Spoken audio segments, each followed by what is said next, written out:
Today, I'm making a tier list of the most powerful weapons from each mythology. Here are the weapons shown on the screen. Maybe one or another is missing, but the main ones will be here. The rankings go from God Killer because I speak English, and the worst is 38, which you'll understand in a moment. Now let's get started. This right here. It's a weapon from Hindu mythology, which are actually called Astras, the divine weapons. And if it's a Hindu weapon, it's already on another level. This one, specifically, is the weapon of the god Agni, the god of fire. As you can see, it looks like an anime weapon and has an effect similar to one from an anime. When activated, the Agni Astra appears in the sky and unleashes a meteor shower on Earth. And the fire caused by this weapon can't be extinguished by anything considered normal. And yes, I know the description I just gave is really cool, and you might think I'm going to put it in God Killer. This weapon essentially summons a meteor shower. But like from a human perspective, it's really amazing. But I think for deities, it's actually pretty common, especially in Hinduism. I think I'm going to change some to much stronger ones here, but I'll leave this one as powerful. And you could also be very powerful by leaving your like and subscribing to the channel, sharing the video, and hyping it up too. If you're interested in mythology books, take a look at the pinned comment. If you want to buy headphones instead of using a headset to avoid hair loss, I'll include a link. And also, join my Discord to chat with everyone, okay? Hercules' bow and arrow might seem less useful than a 38 at first, but that's not the case. First of all, this bow wasn't corrupted. It wasn't bought through shady means. It was actually a gift from Apollo himself to Hercules. After Hercules killed the Hydra, he made his arrows stronger. I said now, like it's a game, but do you get it? He dipped the arrows in the Hydra's extremely powerful poison. So much so that when he shot Hades, Hades fled to Olympus because of the intense pain. Plus, after he accidentally hit Chiron, Chiron gave up his immortality because the pain was unbearable. Chiron was a god, right? That's why the bow and arrow go to the god killer. The Brahmastra is a weapon of Brahma, one of Hinduism's three main gods. You can already tell this thing is extremely powerful and insane. The Brahmastra is often compared to an atomic bomb and is considered by some the most powerful weapon in Hindu mythology. However, I think some are even stronger. Be very careful with the Brahmastra, as using it incorrectly could destroy the world or even the universe. This weapon never misses, and when it strikes Earth, it renders everything nearby sterile or wipes out all life in the area. This one is for God Killer, right? Next is the Cauldron of Dagda from Celtic mythology, also known as Coriansik. It's a gigantic cauldron, like this. Even though I'm including it in this video, it's not exactly a weapon, right? It's more like a magical item. It can revive any being in the universe and provide unlimited food. In every war involving the Celtic gods, Dagda used this cauldron to revive all fallen soldiers. In other words, it's extremely useful. Compared to the other weapons in this video, it seems unreasonable. Next is the Chandrahas, Havana's weapon. A Hindu Asura is essentially a demon from Hinduism, and that sword he has is a gift from none other than the god Shiva, another of the main gods in Hinduism. Then you ask me, why would a god give a weapon to a demon? Well, it seems that in Hinduism, regardless of who you were, a demon, a human, in other words, there, even if you wanted to kill the god himself, if you did a little favor for some god, said some prayers, or even gave him a little chocolate, you would probably get a gift. In Havana's case, he got an indestructible sword. Even though indestructible sounds impressive, I didn't find many feats about this sword. In my opinion, A.38 would be more useful. This next one is Dagda's weapon, his club, actually called Lord Unfeja, and with it, Dagda can simply take down an entire army by himself. And besides that, it could also resurrect some of the dead. Without the resurrection thing, this club would just be a big piece of wood, right? Dagda is also a giant. I'd rank it lowest, but for that reason, I'll call it reasonable. El Mondiades is one of three weapons crafted by the primordial Cyclopes during the Titanomachy, helping the Olympians defeat the Titans. It wasn't just him responsible for that. Zeus's lightning bolt and Poseidon's trident were involved too. Actually, I'd say this helmet had less impact than the other two pieces of equipment. Hades often used this helmet. People said you couldn't see Hades, that he was an invisible god. He also lent the helmet to heroes and gods, such as Diomedes, who used it to drive Ares away. It's not a big deal, right? Hermes used it in the war with the giants, and Perseus used it to kill Medusa. It's not useless, but it's not very powerful either. Medusa in Greek mythology has much stronger weapons, so it's going to be unreasonable. Frey's sword, which doesn't have a name, is actually a pretty overpowered weapon because it fights on its own. You didn't need to spend time wielding it or, training to fight with a sword. But Frey was kind of naive and ended up giving the sword as a gift to his father-in-law so he could get married. There aren't that many stories about this sword. They say if Frey had this weapon during Ragnarok to fight Surtur, maybe things would be different, okay? He would do better against the fire giant. But let's be honest here, right? Frey barely hit Surtur, so it might not have mattered much. For fighting alone, I think she's useful. I'll rate her well. This weapon here, which looks like a slingshot, is a weapon of the god Lug from the Celts, and it appears only once in Celtic mythology. At a crucial moment, the Tuatha kill Balor, the giant leader who always invaded Ireland. With this defeat, the Tuatha De Danann rule Ireland, at least for a while, but there's a detail about this weapon. The weapon itself isn't important. It's the magical stone Lug uses that matters. And it manages to wound Balor's eye, and in doing so, kills the giant.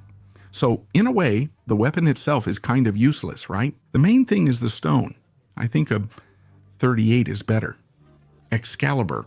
There are two, right? The first one, which is eventually broken in battle. That's the sword Merlin put in the stone for King Arthur to pull out and become king. If it were just that one, a 3/8 would definitely be much more useful, and there wouldn't even be any discussion. But the second one, the one Merlin gets from the Lady of the Lake, you could even argue about it at the moment when Merlin takes that sword and gives it to King Arthur. He said the important thing isn't the sword, but the scabbard, because with it, Arthur would never die in battle. When King Arthur forgets the scabbard during the battle with Mordred, he dies. You could even debate this point. Like Lug's weapon, the scabbard matters more than the sword. So it's useless, right? Garybug is an incredibly powerful spear that was given to Cuchulainn, who is a Celtic hero or demigod. Well, at the end of his training, it was made from the bone of a sea monster called Corshun, who died while fighting another sea monster named Curuid. And so the spear technique, extremely deadly, consisted of throwing it with the toes, and it was capable of curving in the air and changing its own direction. Therefore, it was almost impossible to escape from it. When it hit the target, it didn't stop there, Actually, it would penetrate almost every part of the opponent's body because it would open up into several barbs. The damage was so severe that recovering the spear meant collecting the remaining parts of the corpse. Cuchulainn mastered the technique very well, and looking through Celtic mythology, I think this weapon could actually kill some gods. Actually, nearly all of them in Celtic mythology, since the gods weren't very resilient. But whether we like it or not, compared to the weapons from other mythologies, I still think it would be powerless. That shield there is the Aegis from Greek mythology, a magical shield that originally belonged to Zeus himself, and it was also made by Zeus.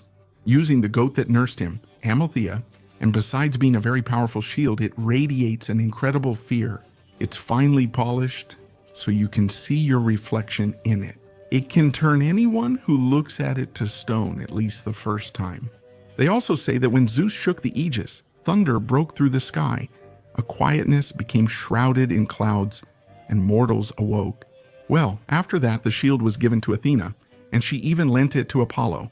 If I'm not mistaken, so I think this shield is really stolen. I don't think it could kill any god, so it's still powerless. Graham is a sword from Norse mythology, which belonged to Sigmund and later to Sigurd as well. It was more or less a Norse Excalibur, since Odin ended up sticking it into a tree trunk for Sigmund to take. The main, if not the only known story about it, is the one where Sigurd ended up using it to kill the dragon Fafnir. Honestly, I don't find this sword impressive, especially since Fafnir was a dwarf, right? To my knowledge, this sword, despite its divine origin, was never used against a god. So I think 38 would be more useful. Gungnir is Odin's spear, forged by dwarves in a contest to craft the best gifts for the gods, a competition initiated by Loki. This spear never missed its target and always returned to the hand of the one who threw it. and any oath made on it could never be broken. Because of this, I'll leave it at good, but Gungnir isn't even the most powerful weapon in Norse mythology, even though it's Odin's spear. The Kaladanda is an extremely powerful weapon owned by Yama, the Hindu god of death and ruler of Naraka. They say this weapon will kill anyone it hits, okay? No matter the blessings, no matter the abilities of the one being attacked.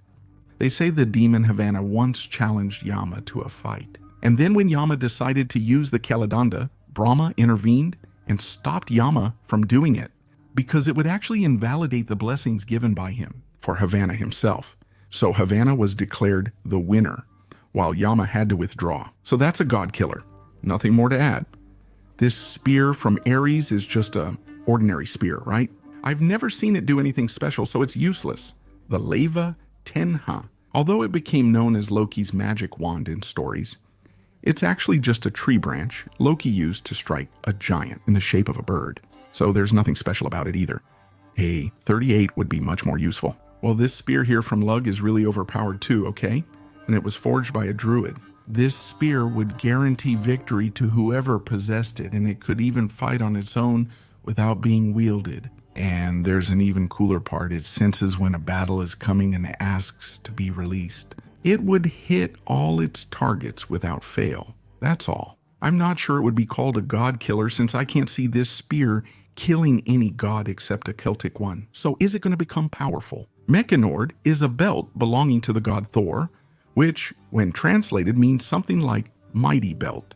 This belt has a very specific ability, which is simply to increase Thor's strength. Now, exactly how many times it increases his strength, I don't remember, okay?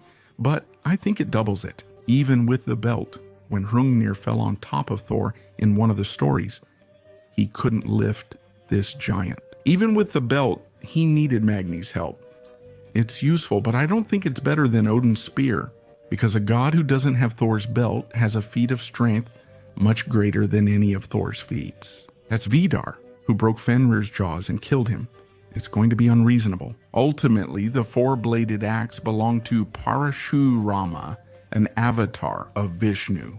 But unlike that mediocre sword he gave to Havana, this axe here is said to be the best melee weapon in all of mythology, being indestructible and also invincible.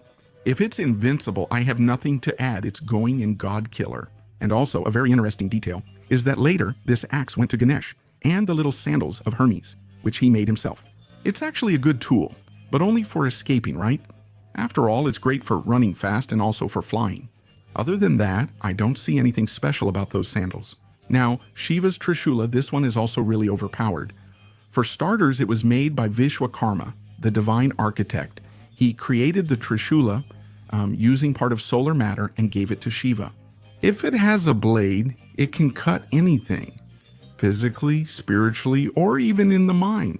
There's not much for me to say, right? It's going to be in the God Killer category too. The Vajra, I can say it's basically the same thing as Zeus's lightning bolt. This one belongs to Indra, the Hindu god of thunder. It was made by the divine craftsman specifically for Indra to defeat the Asuras Vritra and Nemush. So it's a powerful weapon, but I still think that if you consider the other weapons in Hinduism, I think it's ranked lower. So I'll put it in the powerful category. Varunastra is the weapon of Varuna and is essentially the counterpart to Agni Astra because it produces water in enormous quantities, even catastrophic amounts.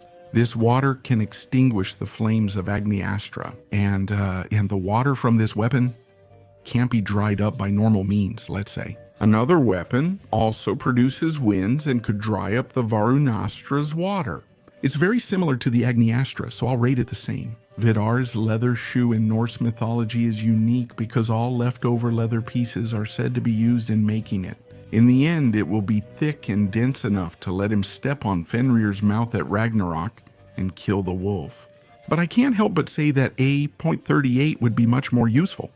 Like this weapon here from the god Indra, which is the Visosha. Nastra is basically the one that dries up the waters of Varunastra, because it simply destroys all sources of water. Compared to the other weapons I've already mentioned here, I think it's below them, but still, I think it's good. I was sure that Apollo's bow and arrow had something to do with fire, with burning or something like that. But apparently I ended up getting confused. The only thing I found is that this weapon is capable of bringing a plague to all the Greek warriors. So it's a weapon. I think that's reasonable if that's all it does, okay? I'm not sure because I ended up searching here to see if I could find anything else, but I didn't find anything else, okay? Zeus's lightning bolt is another one of the 3 weapons made by the primordial Cyclopes, and I think that's kind of obvious. But that weapon is capable of producing unbelievable storms, just like Zeus did in the Titanomachy, where he basically did that. He nearly set the entire sky and earth ablaze, and the heat produced by the lightning was so intense that it was felt through chaos itself. In Orphism, those lightning bolts could even kill the Titans. So not much else to say. It's a god killer, plain and simple. I still believe Zeus's lightning bolt is inferior to Poseidon's trident, since the trident can also create storms and control all waters. So if you had Poseidon's trident, would you be able to have the same powers as Poseidon?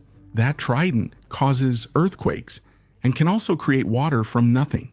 Like when he struck Athena. I'll step back, that's a weapon from Shiva.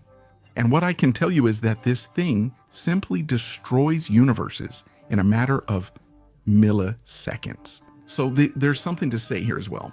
Odin himself claims Gormir Ronir is the most powerful weapon in Norse mythology. It creates lightning, grants blessings, kills the Jotuns, and can even resurrect the dead, just like Thor did when he ended up resurrecting his own goats. So it's an extremely powerful weapon. However, I don't think it would be a god killer. I don't think it comes close to the other weapons I've listed above. Did I miss anything or leave out a weapon? Comment below. Don't forget to subscribe to the channel, like the video, share it, and hype it up as well. I'll see you next time.